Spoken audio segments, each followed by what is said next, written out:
The National Weather Service in Lake City has issued a severe thunderstorm warning for northeastern Waller County in southeastern Texas, northwestern Harris County in southeastern Texas, until 6 p.m. Central Daylight Time.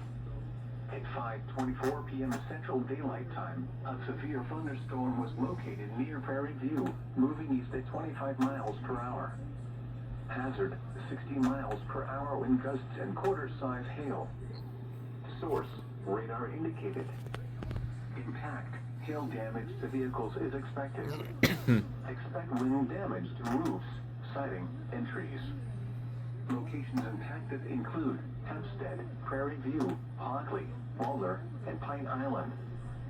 For your protection, move to an interior room on the lowest floor of a building.